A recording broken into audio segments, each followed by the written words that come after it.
Halo guys, bersama saya lagi dalam Alright Nopo Channel. Selepas kita menerima perkabaran baik daripada mahkamah ya, yang menyatakan bahwa Mastura Ustazah daripada Parti PAS, ahli parlimen kepala batas, diarak untuk membayar saman fitnah sebanyak 750,000 ataupun 820,000 termasuk kos-kos guaman. Hari ini sekali lagi tahniah kita ucapkan kepada Ketua Menteri Pulau Pinang yang turut menang saman fitnah, dan mahkamah juga mengarahkan kaki penfitnah ini membayar sebanyak RM400,000. Wow, wang besar, wang besar. Kalau Mastura tadi dikehendaki membayar RM820,000, sekarang ini Ketua Menteri Pulau Pinang pula mendapat pampasan ganti rugi ya sebanyak RM400,000. Jadi apakah fitnah dan siapakah yang menfitnah itu? Ini yang menarik untuk saya kongsikan bersama dengan Anda sahabat semua. Tapi sebelum saya teruskan, jangan lupa juga untuk terus support Alright Nopo Channel dengan cara tekan butang subscribe, like dan share. Mari kita ikuti berita gempa hari ini. Ketua Menteri Pulau Pinang menang saman fitnah terhadap ahli perniagaan. Jadi siapa ahli perniagaan itu? Ya, mari kita kongsi bersama kenyataan media ini. Jadi hari ini Mahkamah Tinggi Pulau Pinang memerintahkan ahli perniagaan Tan Sri Tan Kok Ping membayar RM400,000 sebagai kos dan ganti rugi kepada Ketua Menteri Chow Kon Yew dalam satu kes saman fitnah. Hakim Mahkamah Tinggi Datuk Q Chiu Sun membuat keputusan itu semasa prosiding secara dalam talian selepas mendapati Chow berjaya membuktikan kesnya terhadap Tan, yang merupakan Presiden kehormat seumur hidup Dewan Perniagaan Tionghoa Pulau Pinang. Jadi ya, di mereka ni kalau saya tidak silap lebih penyokong kepada MCA lah ya. Jadi dalam penghakimannya, Hakim Q berkata saman Chow telah memenuhi semua elemen fitnah dengan kenyataan yang dipertikaikan dibuat oleh Tan dalam bahasa Mandarin yang merujuk kepada Chow, dan unsur fitnah berkenan terletak pada 3 perkataan ofensif, yaitu tidak cekap, tidak arif, dan tidak tahu malu. Beliau berkata Tan menekankan kedudukan Chow secara spesifik dengan merujuk beliau sebagai Ketua Menteri. Jadi plaintiff mengetahui pentadbiran awam di negeri ini, maka penting bagi seorang Ketua Menteri yang memiliki watak yang tiada cacat celah dan berintegriti tinggi.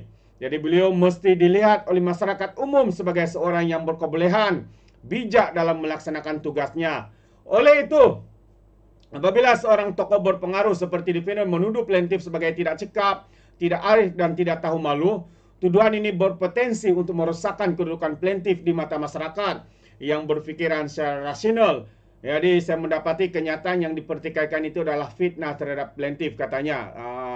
Jadi tuduhan seperti ini pun boleh disaman ya. Baru-baru ini Muhyiddin membuat kenyataan kononnya kerajaan ini gagal, Perdana Menterinya gagal. Mungkin Datuk Seri Anwar Ibrahim juga boleh menyaman Muhyiddin ya dengan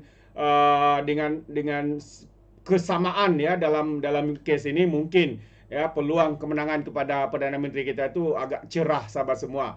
Jadi Ketua Pulau Pinang itu memfailkan saman fitnah terhadap Tan pada Januari tahun ini berhubung kenyataan defendant berkaitan penjualan tanah milik kerajaan negeri tahun lepas. Chow diwakili Peguam Simon Murali dan Kok Yulin, manakala Tan diwakili oleh Datuk Kiru Bakaran, Kek Bun Wei dan juga Lee Wing Kian. Jadi itu antara satu lagi berita yang agak mengejutkan kita, tapi sebenarnya walaupun agak mengejutkan, kita boleh anggap ini adalah berita baik ya kepada kaki-kaki penfitnah ini. Teruskan menfitnah, karena duit Anda itu adalah sedekah ya kepada mereka-mereka yang menang saman fitnah ini. Tahniah sekali lagi. Dan satu lagi kes yang hangat juga diperkatakan ialah berkaitan dengan penyiasatan ya, BAM, skandal di BAM. Jadi hari ini YB Hana sebagai menteri di Kementerian Belia dan Sukan menyatakan biarlah SPRM selesaikan siasatan BAM, jangan buat spekulasi. Itu antara kenyataan daripada YB Hana. Jadi YB Hana juga meminta orang ramai ya untuk memberi ruang kepada Suruhanjaya Pencegahan Rasuah Malaysia (SPRM) untuk menyelesaikan siasatan terhadap Persatuan Badminton Malaysia sebelum membuat sebarang spekulasi. Hana berkata, siasatan itu adalah prosedur operasi standard dalam mana-mana organisasi. Apabila seseorang membuat aduan kepada agensi anti rasuah, bukan hanya dalam persatuan sukan. Jadi badan penyiasat akan masuk setiap kali menerima aduan daripada seseorang. Tapi selagi penyiasatan belum selesai, terlalu awal untuk mengulas mengenainya. Jangan kita membuat spekulasi dan berlaku adil kepada BAM sementara kita menunggu keputusan SPRM. BAM ialah satu persatuan sukan yang diuruskan dengan baik, jadi ia telah wujud sejak sekian lama. Siapa pasti katanya SPRM akan menemui dokumen-dokumen dan semua di tempat yang betul. Katanya ketika ditemui selepas melancarkan kad debit khas visa CMB untuk membantu kanak-kanak palsi sebelum di Kuala Lumpur hari ini.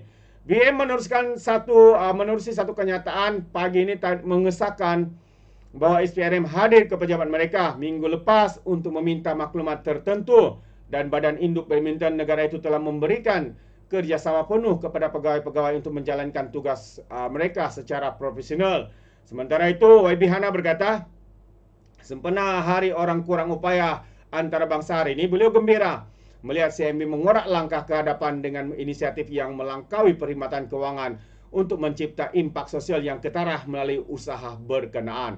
Jadi itu antara kenyataan ya daripada YB Hana berkaitan dengan isu penyiasatan BM ya yang sedang dilaksanakan ya oleh pihak SPRM.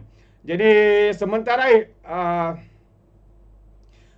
itu Ketua Pegawai Eksekutif Pengguna dan Perbankan Digital Kumpulan CMB ya Afendi Syahul Hamid berkata, kerjasama berkenaan mencerminkan kepercayaan institusi kewangan itu bahawa perubahan positif bermula di peringkat komuniti. Jadi kami berbesar hati untuk memberikan impak yang bermakna dalam kehidupan kanak-kanak yang menghidap palsi cerebrum, menyalurkan sumbangan untuk peralatan pemulihan penting dan program pemerkasaan. Kami biasanya mengeluarkan beberapa ratus ribu kad bergantung kepada pelanggan kami, tapi tidak mempunyai sasaran tertentu, katanya. Presiden Pengasas JPS Rafiza Ahmad pula yakin ya kempen itu akan meringankan beban kanak-kanak palsi cerebrum dengan membiayai peralatan penting dan program pemerkasaan.